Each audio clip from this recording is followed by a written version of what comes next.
북이스라엘의 13대 왕이었던 여로보암 2세는 솔로몬 이후에 유례 없는 정치적 안정과 경제적 번영을 누린 왕이었습니다. 여러 가지 이유들이 있었겠지만 어떻게 보면 이 여로보암 2세는 시대를 잘 타고난 왕이었습니다. 북이스라엘뿐만 아니라 형제 나라이자 또 동시에 라이벌이었던 남유다의 당시 상황도 매우 안정적이었기 때문에 이 당시에는 조금은 낯설지만 북이스라엘과 남유다가 그 근동의 중심이 되었습니다. 이때는 북이스라엘과 남유다가 딱히 큰 갈등도 없었고요. 오히려 협력 관계를 정치적으로 가져갔었죠. 당시에 남유다의 왕은 무려 52년이나 남유다를 통치했던 10대 왕 우시야였습니다. 북이스라엘의 여로보암 2세도 40여 년을 통치했으니 두 왕 모두 매우 긴 시간을 통치했던 것입니다. 이것이 무엇을 의미할까요? 왕권이 안정되었고 나라는 번영했다라는 것을 의미합니다. 당시 주변의 위협으로 여겨졌던 아람 왕국도 아수르도 쇠퇴의 길을 걷고 있었기 때문에 이들의 번영을 막을 수 있는 대적은 없어 보였습니다. 인간적으로 보면 그야말로 태평성대와 부국강병의 시대가 이루어졌던 것이죠. 누군가는 그 시대를 가리켜 북이스라엘의 전성기다 이렇게 평가할 수도 있을 것입니다. 그러나 동시대의 이 북이스라엘과 남유다는 비슷해 보였지만 사실 매우 다른 양상을 띠고 있었습니다. 물론 이 남유다의 우시야 왕은 말년에 아쉬운 점은 있었습니다. 분명히 있었지만 그래도 그의 일생 전체를 놓고 보면 하나님을 경외했던 정직한 왕으로 평가됩니다. 하나님께서는 정직하게 그가 하나님을 찾을 동안에는 그 나라를 강성하게 하셨다라고 분명히 그 복의 출처를 하나님으로 돌리고 있습니다. 물론 북이스라엘 역시 아예 하나님의 계획에 기인했다 그렇게 볼 수 않았다라고 볼 수는 없지만 제가 예전에 요나서에서 한번 언급한 적이 있듯이 하나님께서 4대에 걸쳐 예후 왕조에게 약속하신 그 혜택을 누린 것은 사실이긴 하지만 바로 이 예후가 보였던 아쉬운 점들과 그리고 이 여로보암 2세가 보였던 악한 행실들로 인하여 남유다의 그것과는 분명 다른 것이었습니다. 여러분, 예후가 어떤 왕입니까? 매우 악한 왕이었던 아합 왕조를 척결했던, 아합과 이세벨의 집을 완전히 숙청했던 왕이었습니다.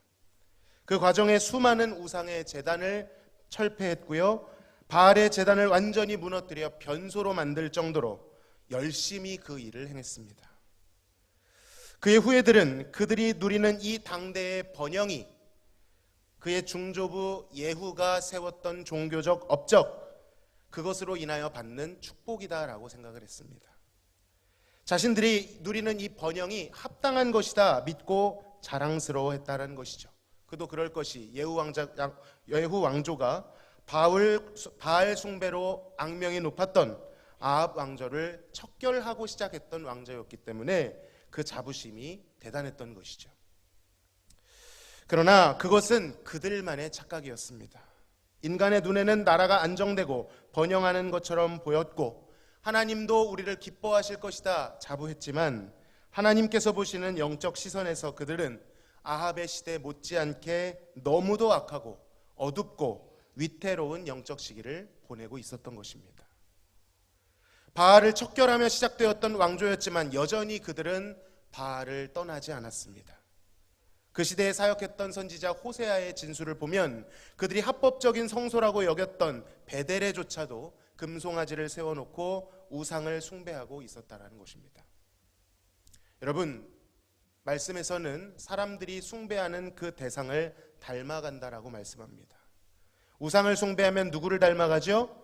우상을 닮아갑니다. 반대로 생각하면 하나님을 섬기고 하나님을 예배하면 누구를 닮아갑니까? 하나님을 닮아가는 것입니다. 성경은 그것에 대해서 굉장히 강조하고 있습니다.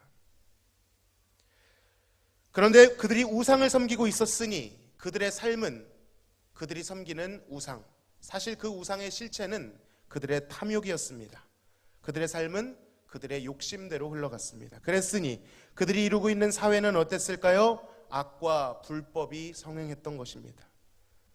자신의 욕심을 채우고 배를 즐겁게 하기 위해 사람들은 모든 것을 도구화했습니다. 심지어 하나님의 율법까지도 교묘하게 변형시켜서 자신의 부를 쌓고 하나님의 축복인 것처럼 위장하는 일도 했습니다.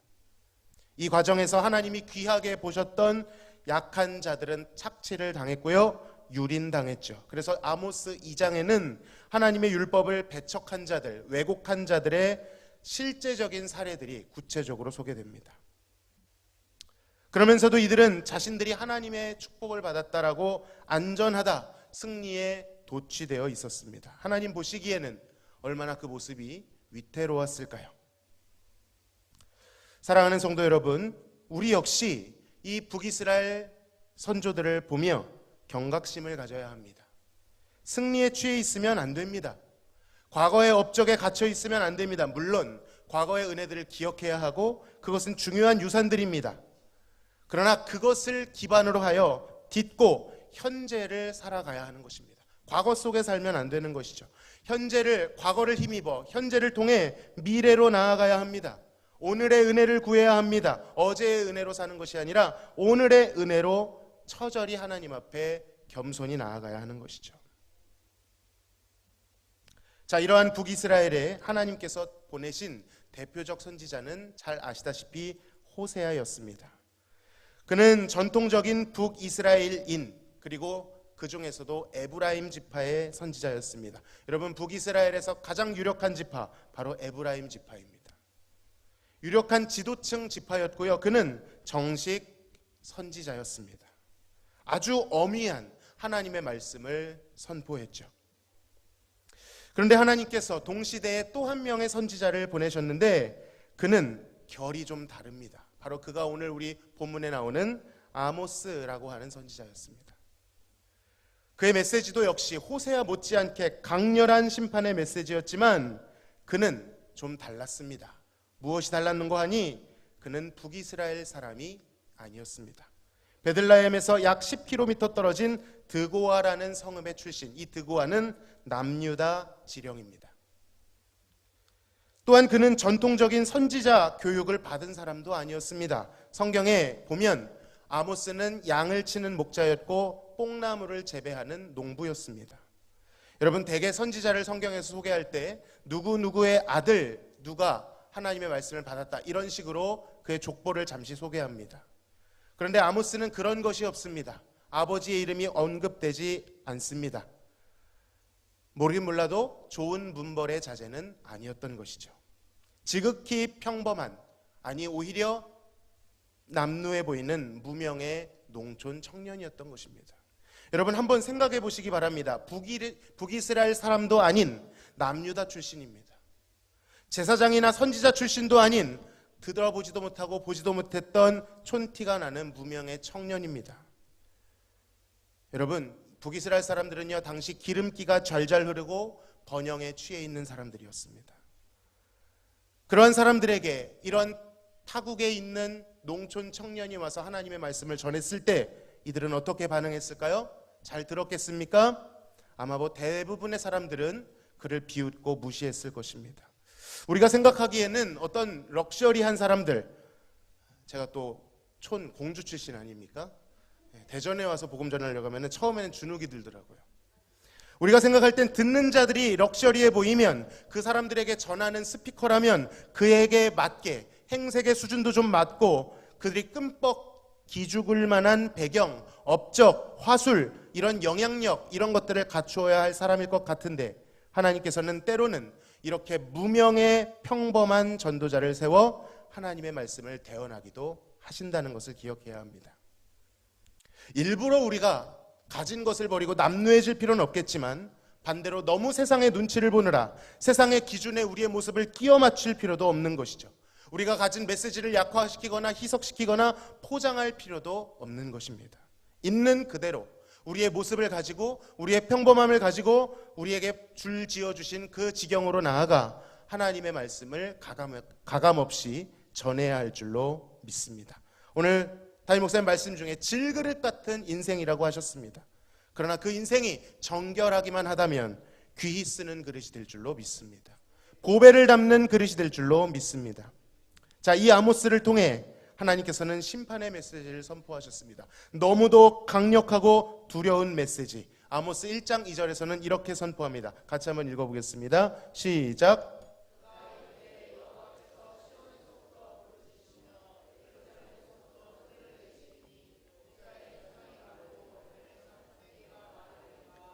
아멘. 여호와께서 부르짖으신다는 것은요, 두려운 심판이 이제 임박했다라는 뜻입니다.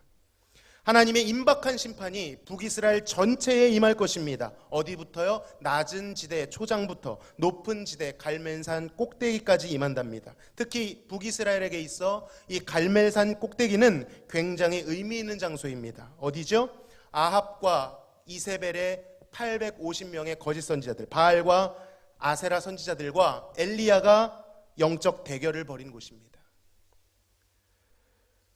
그런데 그곳이 어떻게 된다고요? 메마르게 된다는 것입니다.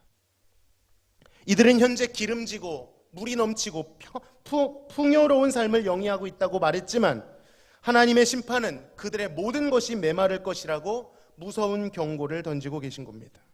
여러분, 생각해보면 북이스라엘이 이렇게 메말랐던 적이 있었습니다. 언제이죠? 온 북이스라엘에 3년 반 동안 비가 오지 않았던 시기, 바로 그들이 그토록 미워했던 아합의 시기입니다. 그러니까 지금 이 예언은 무엇을 나타냅니까? 지금 여로보암 2세의 시대가 자신들은 하나님께 복을 받고 있다라고 말했지만, 번영에 성공에 취해 있었지만, 평안한 시기라고 말했지만, 사실 하나님의 눈에 볼 때는 아합과 이세벨이 보냈던 암울한 시기와 전혀 다를 것이 없는 뼈 있는 메시지를 던지고 계신 것입니다. 여러분, 이러한 심판의 메시지가요, 무려 9장에 걸쳐 나옵니다. 그들의 죄를 조목조목 구체적이고도 실제적으로 지적하면서 얼마나 하나님의 정의와 공의로부터 그들이 멀어졌는지를 책망하십니다. 돌이키지 않으면 이 무시무시한 심판이 그대로 이루어질 것입니다. 물론 우리는 이제 그 역사를 다 지나왔고 목도했기에 평가할 수 있습니다. 그들은 끝내 돌이키지 않았고 역사 속에서 비참하게 멸망하였죠. 아모스 전체에 흐르는 이 심판의 메시지는 사실 우리의 마음을 두렵게 하고 무겁게 합니다. 압도적인 양이 심판에 대해서 말하고 있기 때문에 우리는 자칫 이 아모스의 주제가 심판이다라고 생각할 수가 있습니다. 한번 생각해 보시면 이야기를 1시간 동안 하는데 한 58분 정도 어떤 주제에 대해서 얘기한다면 그 이야기의 주제를 뭐라고 하겠습니까? 압도적으로 많은 양에 할애한 그 주제라고 생각하기가 쉽습니다. 그러나 여러분, 우리는 기억해야 합니다. 언제나 하나님께서는 심판을 선포하시지만 심판으로 모든 이야기를 종결하신 적이 없습니다. 하나님은 그 와중에도 반드시 하나님의 사람들을 남기시고 그들을 통해 새롭게 회복하시며 새롭게 시작하셨습니다. 먼 옛날 아담과 하와가 범죄하여 죄의 저주를 받게 되었을 때도 하나님의 결론은 그들을 대신하여 어떤 동물을 죽여 가죽옷을 입히고 여인의 후손에 대한 하나님의 반격 사건을 선포하시는 것이 결론이었습니다. 노아 시대는 어땠습니까? 어마어마한 홍수가 온 인류를 휩쓸었음에도 불구하고 그 와중에도 하나님의 은혜를 입은 사람들을 남기시고 그들에게 무지개를 띄워 하나님의 구원을 약속해 주셨습니다. 아모스의 시대에도 하나님께서는 홍수와 같이 임박한 징벌과 심판을 선포하시지만 그 결론은 멸망으로 끝나는 것이 아니라 하나님의 구원의 빛을 선포하시는 것으로 결론 맺고 있으십니다. 긴 심판의 선포 뒤에 하나님께서는 아모스를 통하여 이렇게 말씀하십니다. 11절을 같이 읽어보겠습니다. 그날에 내가 다윗의 무너진 장막을 일으키고 그것들의 틈을 막으며 그 허물어진 것을 일으켜 옛적과 같이 세우고. 아멘. 너무 심판에 대해서만 선포하다가 마지막 몇 구절에 그것도 뜬금없이 회복에 대한 메시지로 말씀을 맺는 것처럼 보입니다. 여러분, 그런데 아모스서가 그렇습니다. 만약 지금 그렇게 느끼셨다면 아모스의 의도대로 잘 따라가는 것입니다. 비록 그 양에 있어서는 심판의 메시지에 비해 적지만 여러분, 그럼에도 불구하고 이 짧게 언급되고 있는 회복의 선포, 구원의 선포는 앞에 나와 있는 그 모든 심판의 메시지를 다 덮고도 남을 만큼 확실하고 신실한 것인 줄로 믿습니다. 풍성한 것입니다. 이 설교에서도 심판에 대해서 지금까지 계속 언급했지만 여러분, 결론은 심판이 아니라 회복입니다. 구원입니다. 하나님께서는 아모스의 입술을 통하여 회복을 선포하십니다. 무엇을 회복시키신다고 말씀하십니까? 다윗의 무너진 장막을 일으키신다라고 말씀하십니다. 이것이 아모스의 결론입니다. 여러분, 다윗의 장막이 무엇일까요? 물론 이 단어에 대해서 원어적으로 두 가지 의견이 있습니다. 이 수카트라고 하는 단어인데요, 이것이 장막이라는 단어와 그 당시에 지명 중에 하나인 숫꽃, 야곱이 방문했었던 숫꽃이라는 이 발음이 거의 유사하다고 합니다.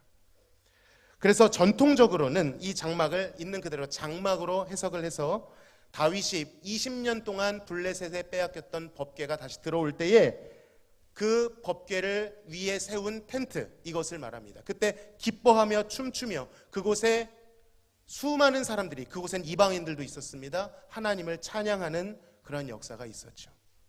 한편 이것을 지역이라고 말하는 사람들은요, 다윗의 통치가 집중적으로 이루어졌던 숫곳, 그러니까 이것이 회복된다라는 것은 다윗의 통치가 회복되는 것이다, 이렇게 말하기도 합니다. 개인적으로 저는 전통적인 해석을 옳다고 생각을 합니다. 그러나 두 가지 중에 어떤 것이라고 해도 의미의 변화는 없습니다.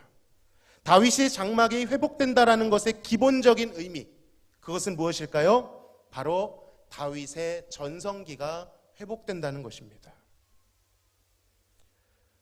여기에 많은 신학적 의미가 있겠지만 오늘은 이 아모스 그리고 북이스라엘의 상황과 비추어서 한 가지만 교훈을 삼고자 합니다. 여러분, 북이스라엘 사람들은 뭐라고 자화자찬했습니까? 지금이, 물론 그들은 다윗의 후손은 아니었지만 다윗과 솔로몬의 전성기다라고 말했습니다. 실제 눈으로 보면 그랬습니다. 지도를 펴놓고 국경을 그어보면요, 그때 못지 않았습니다. 역사적으로 그렇게 평가되기도 하죠. 그러나 자세히 다루진 않았지만 만약 지금이 다윗의 전성기가 회복된 시기라면 굳이 하나님께서 아모스를 보내어 남유다로부터 와서 오죽하면 북이스라엘에 사람이 없으니 남유다로부터 사람을 데려와서 이 무시무시한 심판의 경고를 어느 곳 하나 없이 메마를 것이라고 하는 하나님의 탄식이 담긴 이 예언을 굳이 하셨을까요? 아니었을 것입니다. 사람들은 지금이 다윗의 장막이 회복된 전성기라고 말했겠지만, 그렇게 생각했겠지만 하나님의 눈에는 그 장막이 무너지고 헤어져 있었던 것입니다. 이미 국권이 세워져 있다면 회복할 이유가 없죠. 무너졌기 때문에 세운다고 하시는 것입니다. 여러분, 우리는 다시 한번 생각해야 합니다. 다윗의 전성기는 언제였을까요? 북이스라엘 사람들과 똑같은 방식으로 생각해서는 안 됩니다. 그가 왕위에 올라 주변을 평정하고 열강을 찍소리 못하게 만드는 정복의 시대, 여러분 그 시대였을까요? 물론 역사적으로 그렇게 볼 수 있겠죠. 하나님께서 그를 축복하셨기 때문에 그런 일이 일어난 것도 맞습니다. 그러나 관점을 하나님의 관점에서 보면 다윗의 전성기는 그때가 아니었습니다. 다윗의 전성기는 모든 부와 권력을 거머쥐고 제왕이 되었을 때가 아니라 오히려 사울에게 쫓겨 의탁할 곳도 의지할 곳도 없이 마음이 상한 자들과 함께 광야에서 배회하던 시기였습니다. 어떻게 그때가 전성기입니까? 말이 안 되죠.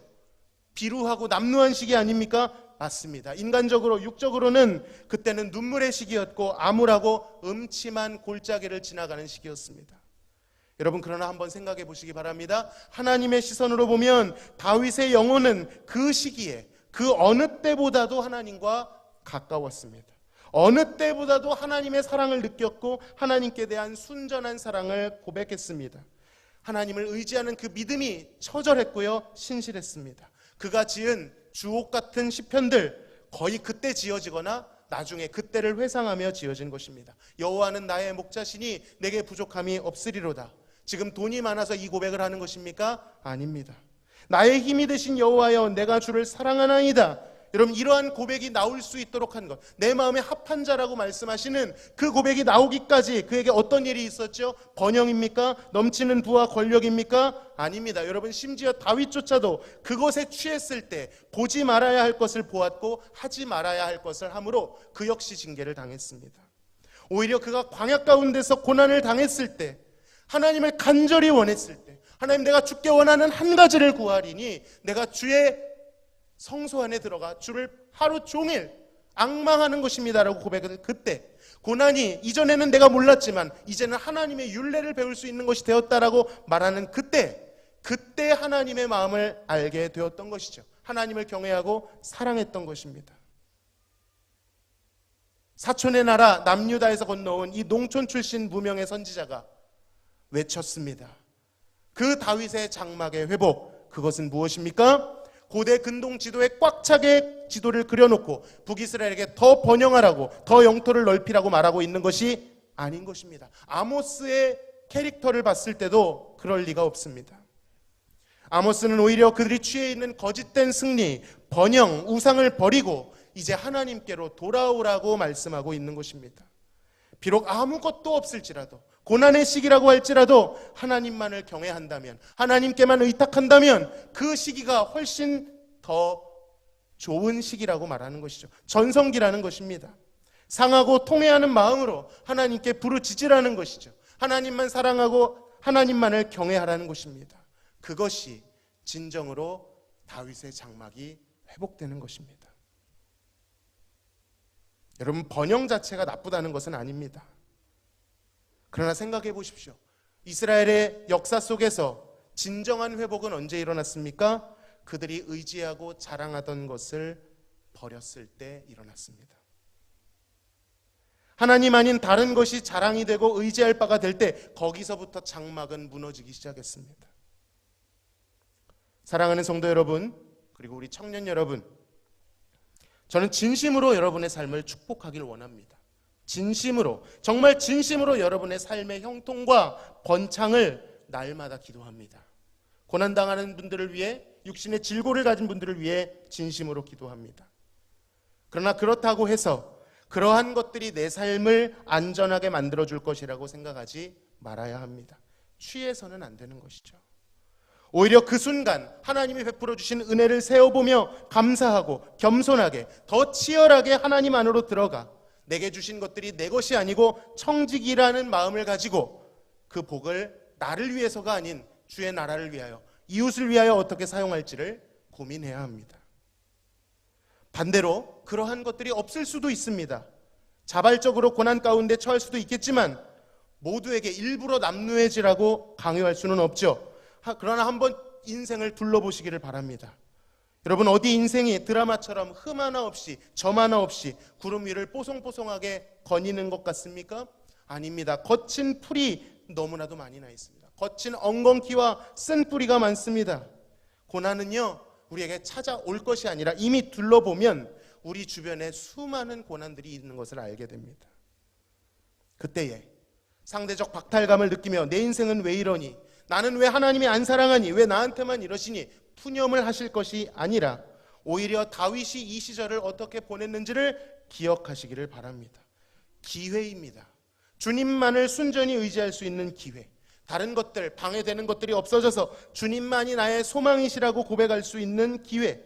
하나님만으로 만족할 수 있는 기회. 하나님의 율례와 법을 배워서 정결함으로 새로워질 수 있는 기회입니다. 때묵은 것들, 캐캐 묵은 것들, 내 스스로 노력해도 안 되는데 이 고난으로 말미암아 그것들로부터 마음이 떠나고 주님께로 향하게 되었으니 그것이 얼마나 큰 복이겠습니까?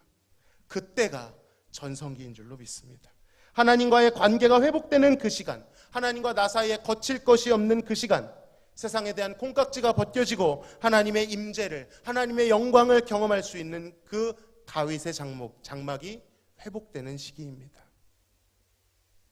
비록 삶이 힘겨워도 상한 마음, 가난한 마음으로 하나님을 찾으시기를 바랍니다. 그에게 기도하여 엎드리시기를 바랍니다. 예배에 나오셔서 성령 하나님께서 우리의 마음을 어루만져 주시기를, 하나님께서 그 사랑을 더 알게 해주시기를 기도하시기를 바랍니다. 그렇게 성령이 우리 안에 가득 충만하시면 여러분, 부해도 상관없고 가난해도 상관없습니다. 모든 것이 감사고 모든 것이 아멘입니다. 어디까지 이르렀든, 특별히 우리 청년들 고난을 받는 야성을 기를 수 있기를 바랍니다. 세상과 비슷하게, 무난하게, 아무런 거침없이, 저항 없이 무색 무취로 살아가는 것이 아니라 복음을 위하여 기꺼이 고난 받으며 고난을 위하여 세상과 구별된 삶을 살아 다윗의 장막이 회복될 수 있기를 간절히 소망합니다.